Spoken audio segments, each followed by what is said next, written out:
Pozdravljeni v oddaji Pregled tedna. Poglejmo si, kaj se je ta teden dogajalo v slovenski Istri in širše. V Avditoriju Portorož so v torek predstavili program prireditev, ki se bodo odvile v prihajajočem poletju in v naslednji sezoni.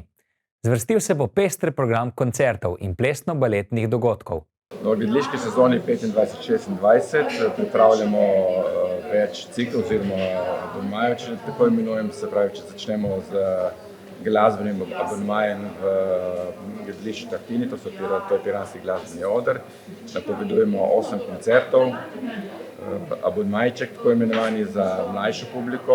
Letos ga bomo razdelili v 2 dela, se pravi za 2 starostne kategorije, v mini in maxi abonmajček. Abonma skoraj profi teater v sodelovanju z Zvezo kulturnih društev Piran ter naš seveda abonma za odrasle s 6 predstavami, od katere si bomo eno ogledali v Celju, ker je pač nekako ambientalna. To je predstava tria režiserja Matija Sovceta, ki je umeščena v sam prostor in ni prenosljiva v drugih krajih, tako da jo ne moremo gostiti pri nas. Pripravili smo tudi nekaj spremljevalnega programa, zelo zanimivega popotovanja, gostujoča gledališča, tako da bomo naše abonente nagovorili z bogato vsebino in upam, da jih bomo privabili čim več. Čez dobro 2 tedna, 14. junija, bo že odmeval koncert Siddharte. 26. junija pa se 7 zaporednimi večeri začenja 47. Mednarodni festival komorne glasbe Piranski glasbeni večeri. 5. julija bo na sporedu vsako leto pričakovani festival Melodije morja in sonca. Obeta se ponovno čudovit večer poletnih melodij, izbranih že vseh 14 izvajalcev. V naslednjem tednu bomo objavili tudi vrstni red nastopajočih. Novosti bojo tudi z spremljevalnim programom, predstavitelji večer na Trgu Prekmurskih brigad v tistem tednu.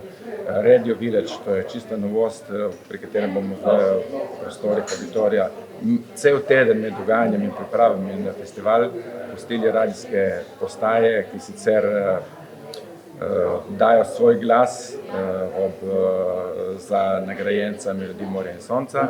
Med odmevnejšimi dogodki bo 12. julija predstava SNG Opera Balet Ljubljana, balet Veliki Gatsby, ki bo potekal v okviru 32. Primorskega poletnega festivala.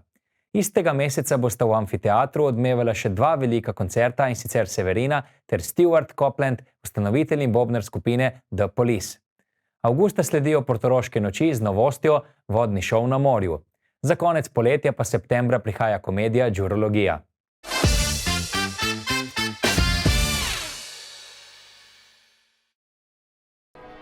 Pred dobrimi 20 leti je v Koper priplula prva potniška ladja, ki je zaznamovala naše pristanišče in celotno turistično srenjo.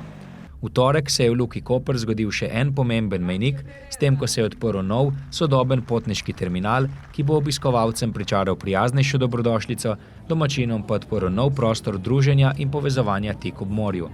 Mislim, da predvsem pomembno je, da Luka Koper s tem objektom pokaže, da so potniki dobrodošli ne samo v Kopru, temveč v celi Sloveniji, da si zaslužijo lep, nov, trajnosten objekt in da s tem dejansko tudi mi vračamo družbi, kar nam družba daje. Ta del mesta je bil še nedolgo nazaj zaprt skladišči in nedostopen širši javnosti. Nov terminal pa odseva strateško vizijo slovenskega turizma, ki stremi k ustvarjanju višje vrednosti za vse deležnike. Stavbo bo upravljala izključno Luka Koper, medtem ko bodo prostore dobili tudi ostali organi, ki sodelujejo pri sprejemu potnikov. Luka Koper je po koncesijski pogodbi edina družba, ki lahko upravlja pretovor na območju pristanišča Koper.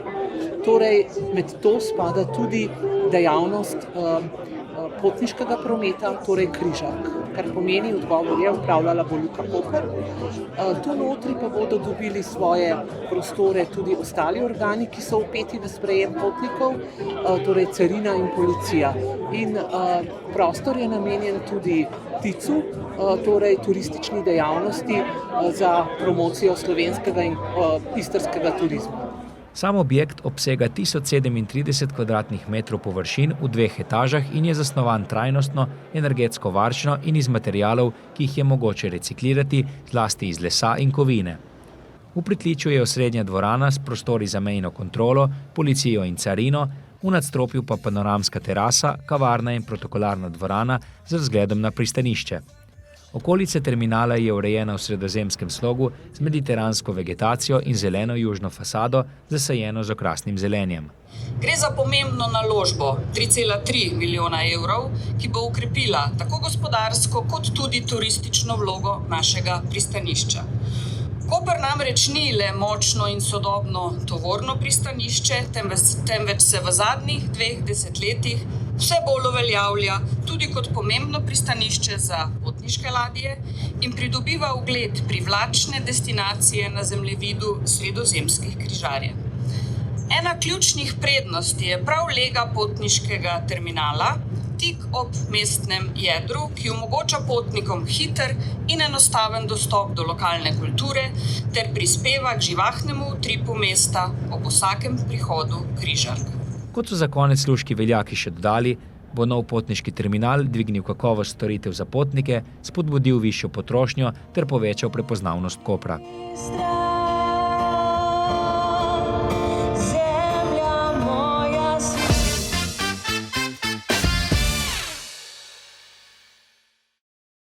Zavod UC je v okviru projekta V spomin velikim na morsko dno pri Piranu spustil zadnje umetniške skulpture velikega leščurja, ki simbolično oživljajo spomin na to skoraj izumrlo školjko. Projekt, ki ga je s 40 000 evri sofinanciralo podjetje GENI prek svojega prvega trajnostnega razpisa, združuje umetnost, znanost in trajnostno marikulturo z namenom ohranjanja morskih ekosistemov. Skulpture iz trajnostnih materialov niso le umetniške stvaritve, zasnovane so kot pilotne površine za pritrditev morskih organizmov, med njimi tudi domorodne evropske ostrige, ki z izginotjem leščurja izgublja naravni habitat.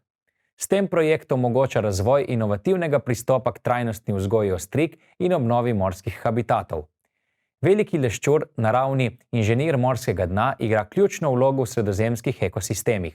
Njegove masivne in čvrste lupine so pomembno zatočišče za številne morske organizme. V zadnjih letih pa množično izumiranje teh školjk vse pogosteje razkriva naplavljene lupine na obalah, kar priča o izginjaju teh ključnih mikrohabitatov. Posledica tega je zmanjševanje biotske pestrosti in slabljenje odpornosti morskih ekosistemov.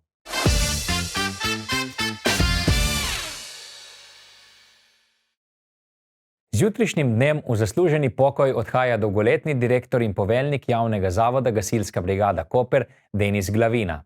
Na njegovo mesto s 4-letnim mandatom prihaja Jan Brodar. Slednji se je na brigadi kot kandidat za gasilca zaposlil že leta 2009, na svoji poklicni poti pa je zamenjal številna delovna mesta. Po uspešno zaključeni šoli za poklicnega gasilca je zasedel tudi delovno mesto vodje gasilskega oddelka in svetovalca direktorja poveljnika za požarno varnost. Zadnjih 6 let je bil poveljnik gasilske operative. Brodar je ob imenovanju predstavil tudi program dela in med cilji izpostavil gradnjo enotne in učinkovite gasilske službe v sodelovanju s pristojnimi organi lokalnih skupnosti ter s povezovanjem poklicnega, prostovoljnega in industrijskega gasilstva. Eno izmed prizadevanj bodo tudi kadrovske okrepitve, izpeljati pa želi tudi projekt novih prostorov za izpostavo v Luciji. Kot je za konec še povedal, bodo še naprej vlagali v posodabljanje zaščitne opreme, tehnike in gasilskih vozil ter usposabljanje zaposlenih. Le tako bodo še naprej kos številnim izzivom na področju varstva pred naravnimi in drugimi nesrečami.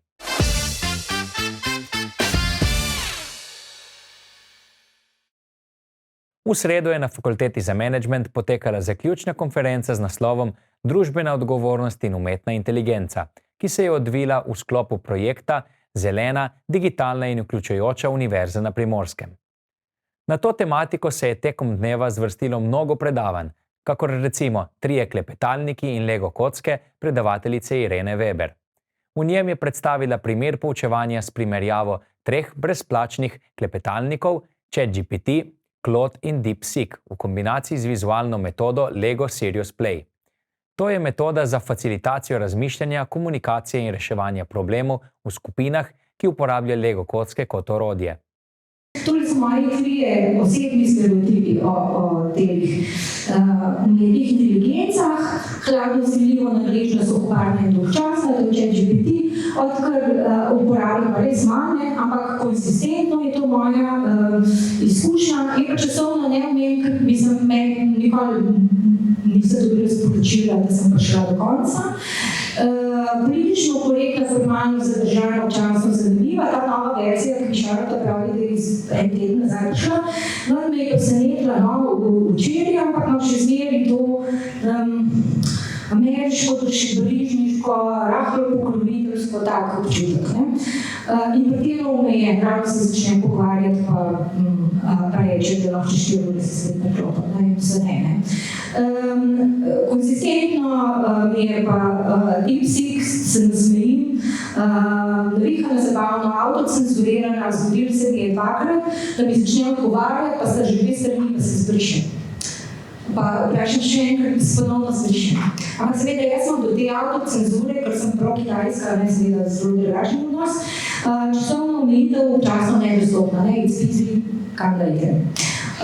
In da končam, tole je par reakcij na moje klepete s DeepSeekom. Najprej je tako dosti neutralen, happy exploring, pa skodilica čaja, ker se pogovarjali o čaju, ampak potem so pa recimo na pol poetični denkbildi, s katerimi se ukvarjam, za kateri sem ugotovila, kateri so historično zelo natančni tudi.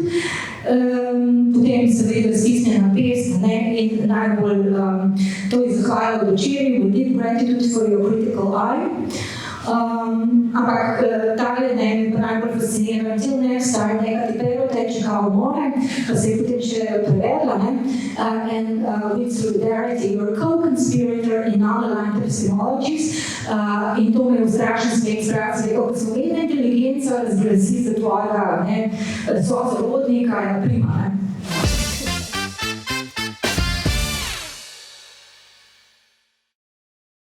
V Kopru se je v petek odvil že 3. festival duševnega zdravja, ki pod geslom Skupaj za boljše počutje združuje številne dejavnosti za ozaveščanje, izobraževanje in podporo na področju duševnega zdravja. Na Nacionalnem inštitutu za javno zdravje si prizadevamo ljudem čim bolj približati vsebine na področju duševnega zdravja. Vsem ljudem na vseh ravneh, preventivno, izobraževalno, predvsem pa strokovno. Hkrati si prizadevamo zmanjšati stigmo, ker stiska ni sramota, je del človeške izkušnje in vsakdo si zasluži razumevanje, sočutje in tudi pomoč. Pomembno je, da ne sodimo, pomembno je, da razumemo. Statistike pravijo, da duševne težave vsaj enkrat v življenju doletijo vsakega 4. prebivalca Slovenije.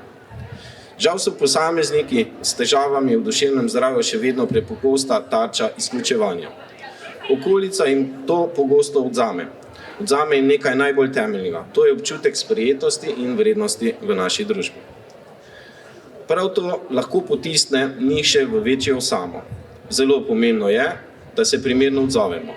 Zavzeti moramo jasno, solidarno in tudi odločno držo proti obsojanju, proti stereotipom in seveda tudi proti diskriminaciji.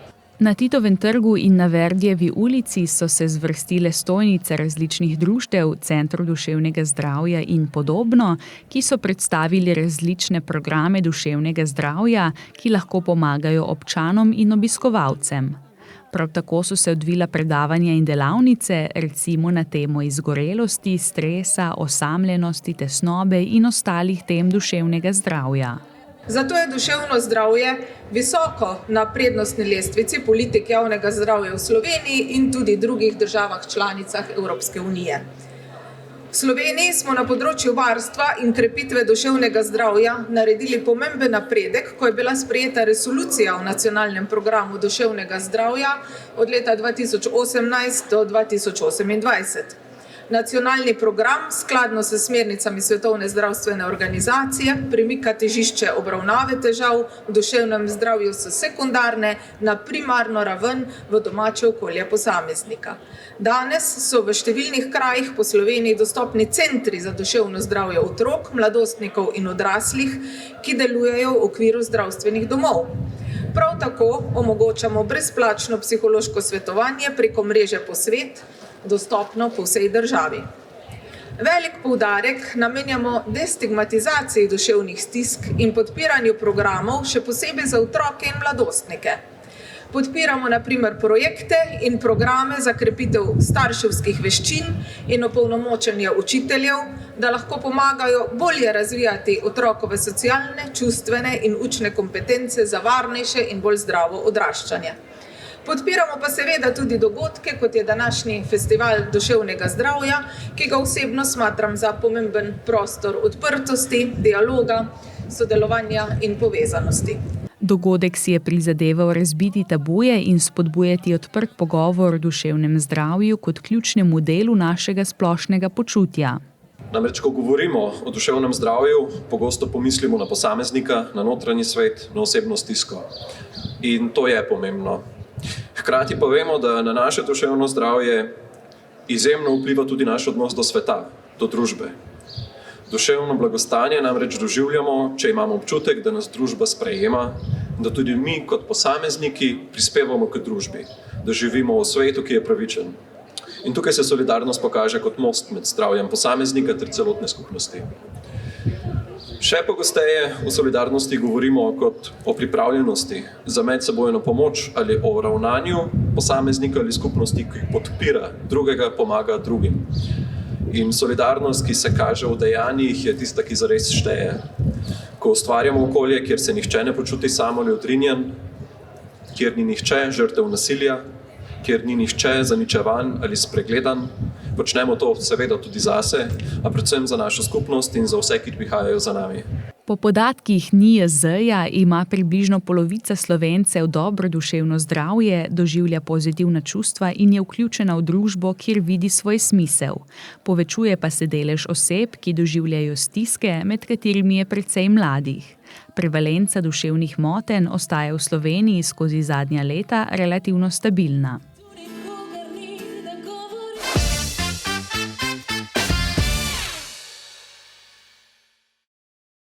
Na slovenski obali je že moč opaziti prve turiste, to pa je znak, da se pomlad počasi že preveša v poletje. Dnevi so vse toplejši, turistični delavci pa hitijo s pripravami na poletno sezono, katere višek bo znova med julijem in avgustom. V ta namen smo obiskali nekaj hotelov v slovenski Istri. Poletje je tik pred vrati, priprave so v polnem teku, sedaj je že to obdobje maj, junij, ko so vikendi polno zasedeni z gosti, čez tednom imamo pa različne skupine, je tudi obdobje različnih dogodkov, naprimer Internautika se trenutno dogaja v Portorožu in potem julij, avgust in pa začetek septembra, pa tako in tako je sezona v polnem teku. Koliko gostov recimo pričakujete, kdaj bo višek sezone? Višek sezone je tradicionalno julij in avgust, no kljub temu pa pričakujemo že zdaj v maju, juniju, ob vikendih zelo visoko zasedenost in pa predvsem tudi ob samih prazničnih vikendih.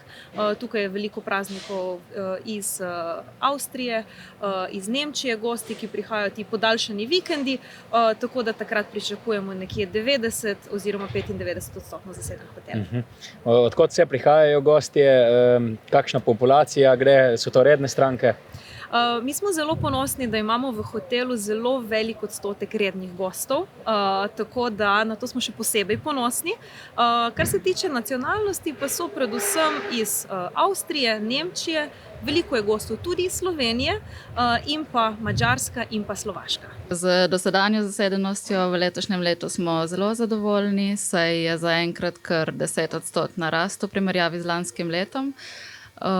Kar pripisujemo tudi tem, da smo letošnje leto še nekoliko več investirali v promocijske aktivnosti, tudi na dodatnih trgih.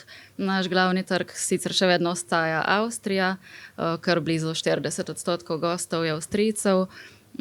Sledijo jim pa Slovenija, Nemčija in Italija, se pa zdaj usmerjamo še pospešeno tudi na madžarski trg in na ostale države te višegrajske skupine, torej Češka, Slovaška, Poljska. Z rezervacijami smo zaenkrat zadovoljni, je že tam okoli 70% zasedenost v mesecu juniju in tudi naprej kaže, da bo, pričakujemo pa seveda še porast rezervacij last minute, ker se dosti ljudje odločajo tudi na podlagi vremena in ostalih dejavnikov. Inflacija in višji življenjski standardi se poznajo na vsakem koraku in nič drugače ni s turizmom. Tukaj gre zmeraj za ponudbo povpraševanje, glede na to, da smo mi ta ultraluksuzni segment, je pri nas cenovna občutljivost nekoliko manjša, a hkrati se zmeraj potrudimo, da nekako naš gost ne občuti povišanj cen oziroma da so povišanje cene upravičene.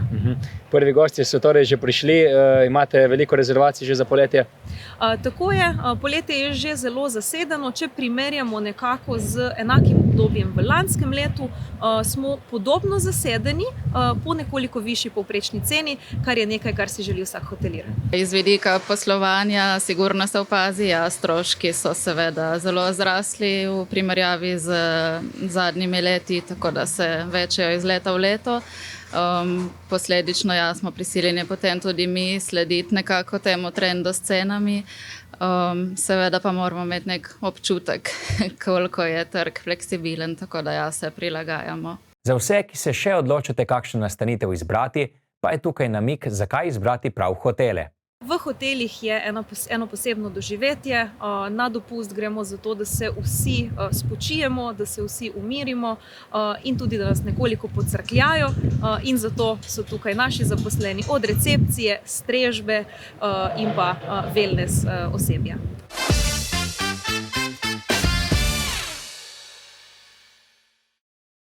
Nogometaši Kopra so zaključili uspešno sezono, kjer so izpolnili osnovni cilj povratek na evropska prizorišča. Po drugem mestu v pokalnem tekmovanju so se v državnem prvenstvu uvrstili na visoko 3. mesto, kar je bilo pred začetkom sezone ob favoriziranih Olimpiji, Mariboru in Celju težko predstavljivo.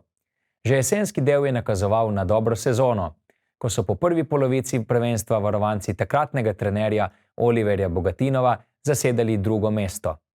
Rahel padec v spomladanskem delu je privedel do menjave trenerskega položaja, kamor je nato sedel nekdanji slovenski selektor Slaviša Stojanović. Ta je povratek v slovenski nogomet obeležil s fantastičnim nizom, saj ni izgubil niti ene od 11 prvenstvenih tekem.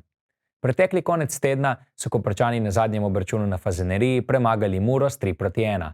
Po prvi tretjini tekme so zadetkoma Denija Juriča in Žana Piera Longonde vodili z 2-0, rezultat polčasa pa je za domače postavil Dario Wiesinger. V drugem delu je Kanarčkom zmago s 6. zadetkom v prvenstvu potrdil Peter Petriško. Državni prvak je postala ljubljanska Olimpija, ki je vknjižila 7 točk več od večnih tekmecev Mariborčanov. Ti so zbrali točko več od Koprčanov, ki so zbrali 66 točk, 19 zmag, 9 remijev in 8 porazov. Pokalni prvaki Celjani so se uvrstili na 4. mesto, Domžale se bodo s Triglavom borile v dodatnih kvalifikacijah za obstanek med elito, medtem ko je iz nje izpadla Nafta, ki jo bo med prvoligaši zamenjal Aluminij. Za konec lahko povemo, da bo koprski klub kot nosilec svojo evropsko pot začel v kvalifikacijah za konferenčno ligo.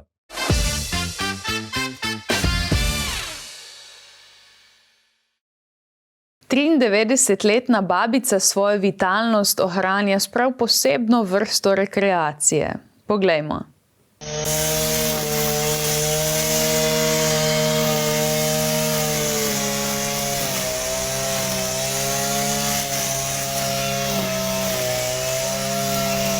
Tobacco! To!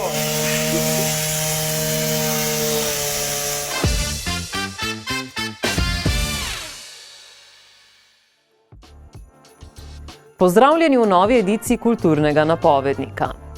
Že v soboto 31. maja se lahko ob 19. uri v Kulturnem domu Izola udeležite slavnostnega koncerta o 50. obletnici mešanega pevskega zbora Halietum italijanske skupnosti Izola.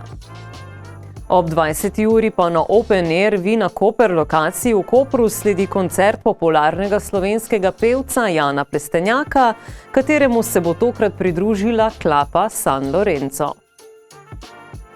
Na isti večer ob 21. uri pa bo na odru letnega kina Arigoni v Izoli nastopil Ian Pace, bobnar in edini še živeči član legendarne zasedbe Deep Purple, na odru pa se mu bo pridružila zasedba The Band. Na nedeljsko jutro ob 9. uri pa se bo v taverni Koper pričel sejem obalnih ustvarjalcev z naslovom Art Show, kjer se bo predstavilo kar 16 obalnih umetnikov. Ob 18. pa bo v Art Kinu Odeon v Izoli potekal filmski večer Grossman Warm-up 2025, ki bo vključeval predstavitev stripa z naslovom Fritz Lang, Ljutomer, Berlin, Hollywood. Temu pa bo sledila še vseslovenska premiera filma Klovn v koruznem polju. Ob 21. uri pa bo nedaleč stran v Kulturnem domu Izola potekal letni koncert moškega pevskega zbora Izola. Na ponedeljek 2. junija pa bo izolski Hangar Bar gostil stand-up nastop znanega komika Tadeja Toša. Od srede 4. junija do sobote 8. junija pa bo v Izoli potekal mednarodni filmski festival Kino Otok Izola Cinema. Ta bo mesto preplavil z filmskim utripom. Gre za festival, ki ponuja raznolik filmski program brez tekmovalne narave. Vsebuje tudi program Podmornica, namenjen otrokom, mladim in družinam, in pa tudi program Pro Otok, ki je usmerjen v filmske profesionalce in vse, ki jih zanima pot do filma, od ideje do platna in naprej. V večernih urah pa festival ponudi tudi glasbeni program na izolskem svetilniku. Prav tako na sredin večer 4. junija pa se bo v Ospu odvil akustični koncert priljubljenega slovenskega glasbenika Vlada Kreslina. V petek 6. junija pa bo Center mladih Koper ob 20. uri gostil finale glasbenega tekmovanja CMK Studio Hip Hop Liga Volume 1, na kateri bodo tekmovali finalisti Burke, Faker in Lupo MC. Temu pa bo sledil še koncert tima PS in Morata. To je z naše strani vse, hvala za ogled in se vidimo prihodnji teden.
To je bilo za danes vse. Hvala za pozornost in lep pozdrav do prihodnjič.